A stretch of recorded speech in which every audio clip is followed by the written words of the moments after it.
Welcome to Techtastic, the podcast that explores the cutting-edge world of technology and its impact on society. We live in an age of rapid technological advancements, where innovation is driving everything from the way we work to the way we communicate, travel, and even think. With each passing day, new breakthroughs and developments are revolutionizing the world around us, presenting exciting opportunities as well as complex challenges. In this podcast, we'll delve into the latest trends and topics in the tech industry, examining how emerging technologies are shaping the future of society. From artificial intelligence and robotics to the Internet of Things and quantum computing, we'll explore the big ideas and key players driving these transformations. Along the way, we'll hear from experts, thought leaders, and innovators in the field as we seek to understand the implications of these advancements for our lives, our communities, and our planet. Join us on this journey of discovery and exploration as we navigate the fascinating and ever-evolving world of technology. This is Techtastic. Hello, I'm your host, Christian Hammer. This is not my first podcast, or at least not my first attempt at recording this one. It's also not my first podcast. Some time ago, my friend and I, Ben Peterson, did one called Success U. I think it was like around 2008. And it got to be a fairly popular business podcast, just in time for us both to find that we were so busy with our careers that we didn't have time to come together and to continue to record. And I've always felt terrible about that. So on multiple occasions, I've tried to bring back that podcast and just found the same problem. It's very difficult to do a show with two hosts when you're both extremely busy. So instead, this one is a change. This is going to be hosted by me solo. I plan to have guests on, but they'll be done when and if people are available, not trying to always coordinate two people's schedules that couldn't ever be coordinated. And even though in the intro we just talked about a great many technologies, including AI, this show is really going to focus, at least for this first season, on AI. And why? Well, all those other technologies are disruptive. They're game-changing in very real ways and really important in and of their own right.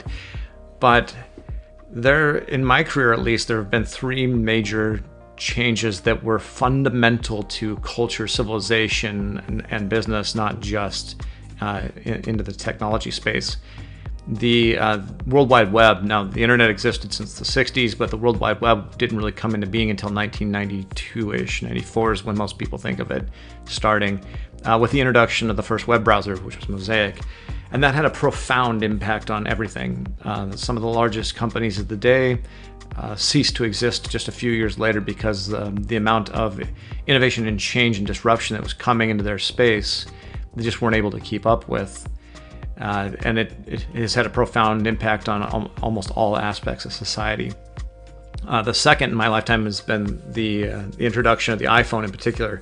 Cell phones maybe a little bit more broadly, but the smartphone being introduced because it took that power of the computer that really was kind of fundamentally introduced with the web, even though PCs and Macs existed long before that, and they themselves were very disruptive.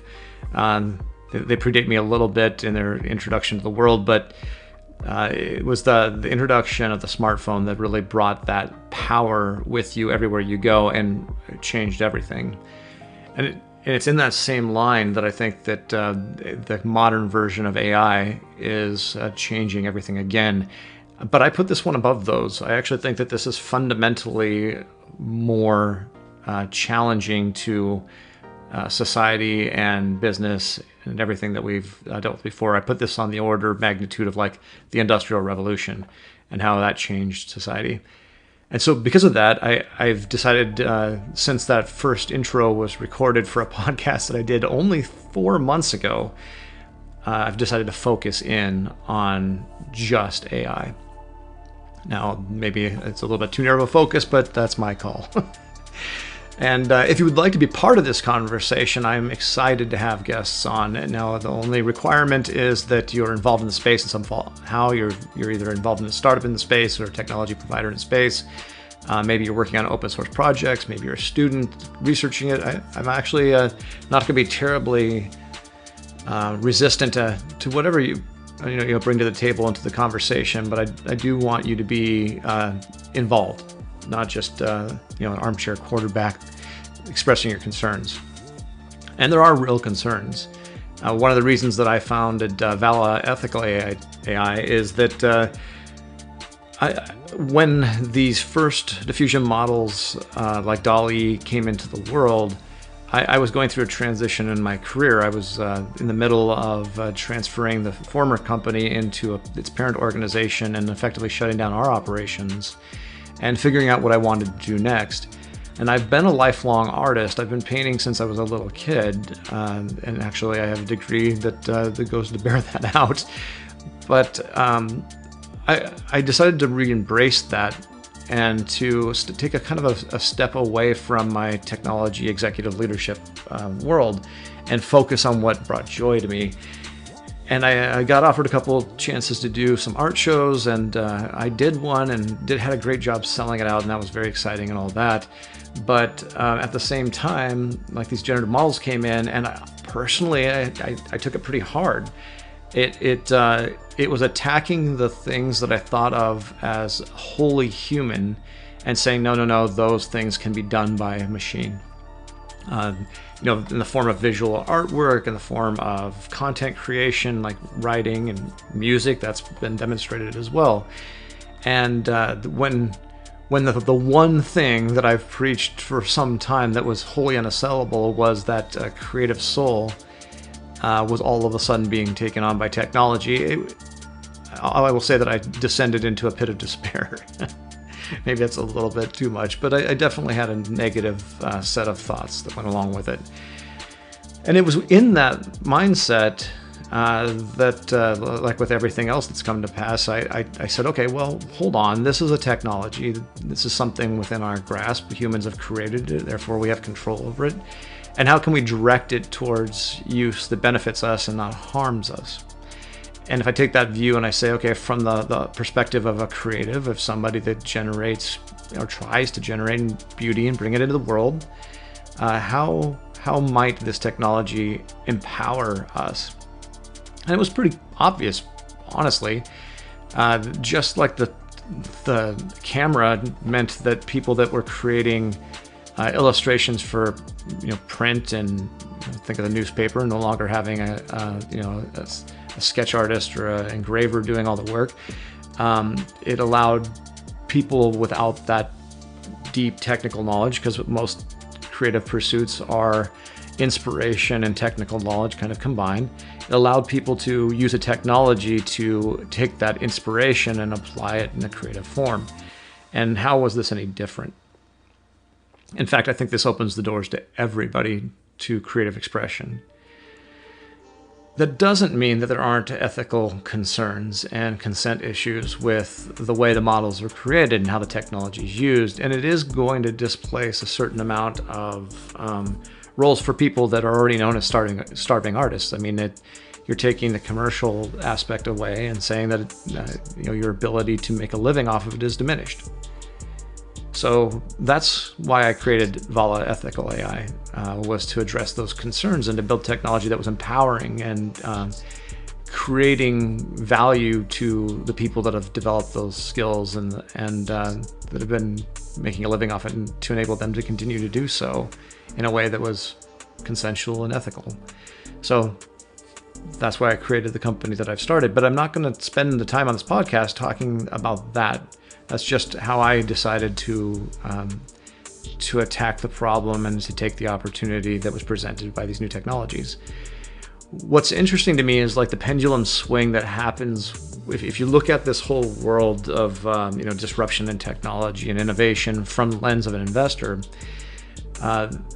You can come up with your own thesis on what's going to happen next, and I always do. I had a very strong one that bore out with the introduction of the World Wide Web. I didn't necessarily have a profoundly strong one with the introduction of the smartphone. It turned out I was largely wrong on that. But I have a thesis on what's going to happen here, and one of those is the pendulum swing that goes between the capital-intensive nature of the next disruption. It goes from highs and it goes to lows. And what I mean by that is, like, if you think of the Industrial Revolution, to be an active participant in that world-changing event, you needed a massive amount of capital to build a factory and to get workers and to build that out. And the next major innovation was in the form of, technology in the form of computers and all that. That was a massive disruption that came about. And that was possible with very small teams. When you think of like a Microsoft, you're thinking of Paul Allen and Bill Gates. You're not thinking of the myriad other people. Now, there were a lot of other people involved, but to get it going, it only really took those two and a few others. Not to diminish anybody else's impact on the formation of Microsoft. That's not my intent, but it was a small team comparatively. And then with the rise of the internet, a lot of the early companies, again, were very heavily involved in hardware, and that meant it was capital intensive. You needed routers and servers and et cetera. And that pendulum swings back and forth. And I think the first iteration of these AI technologies was extremely capital intensive. If you look at OpenAI in particular, they're not this model, the previous one. I think they publicly stated they spent about $100 million developing. And with the newest one, I believe it was stated that it was considerably more than that. They didn't give an actual number. That's not approachable to most people that are trying to found a new company unless they've got very wealthy families or friends that can write them fat checks. So I wouldn't focus in on that. I actually think that disruption has happened. I think that the technology players that are going to create the big models that a lot of things are based off of, they're established. Doesn't mean there won't be new players, doesn't mean there won't be new models, doesn't mean that that's not a good place to spend time. I just don't think that that's the next big wave coming. The next order up is, and if you, I'll beat this poor metaphor to death, but like during the gold rush in California and Alaska and other places, the best place to be wasn't the person panning the gold out in the field. It was in the gold fields. It was to be selling the picks and shovels to those that were. And notice that I didn't say that it was making picks and shovels, owning the factory that created them. And I'm sure that the factories made tons of money, but honestly, that's commoditized. The one pick was really no different than another. One shovel wasn't really different from another. But getting those to the people that needed them in a high demand situation and the logistics necessary to do it was high value. Also didn't take as much capital to do. And I think that's what the phase that we're looking at with this next era of AI that's about to hit the world is it's going to be taking those models and applying, basic human factors, UX, some middleware technology, some piecing things together, stitching together solutions for discrete spaces and for discrete needs. And I think it'll probably, I'm willing to put that out there, that it's likely the largest wealth creation opportunity in my lifetime, if not in the last several hundred years. And it's going to be possible with very small teams of very, smart, driven, focused people.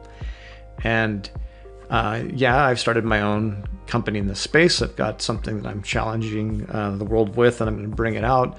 But I'm also interested in hearing about your ideas and your thoughts and helping you move it forward if you're so inclined. But it's an interesting time, and on that metaphor, like the whole Chinese curse, which I don't know if it's true, it might just be an urban legend, but the may you live in interesting times, and wow, has the last 30 years been interesting. And I think it's just going to accelerate. I think that one of the most profound impacts of these AI technologies is the speed and rate of, the speed that the rate of change itself is changing. It's accelerating almost exponentially. The news almost daily of some amazing new thing that's been done is it's almost impossible to keep up with.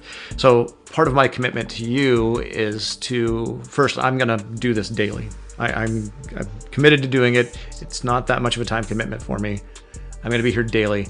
And I'm going to try to grab the day's news in this space and get it to a digestible form so that you can listen to me in your drive to work or your bicycle ride to the mailbox or whatever it is in your day where you're listening to podcasts.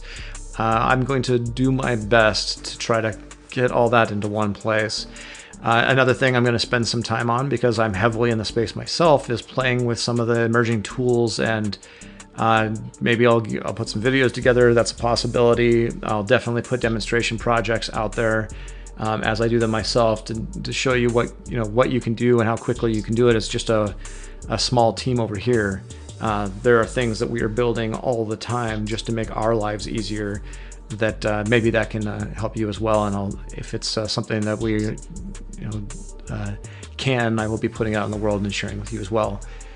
I do plan on things like having a Patreon account for this show just so that I can get some assistance on it and give some behind the scenes inside scoop kind of information on what's going on and make that available to the people that are really committed to the show too. So I appreciate you listening. I hope that you'll subscribe to the podcast and follow along with the developments with me as I learn myself. One of the nice things about technologies like this bursting onto the scenes is, there are a few experts, the people that created it, but the rest of us are learning as we go. And as a lifelong learner, it's an advantage when things fundamentally change. But what it really means is there are no experts. We're all learning together.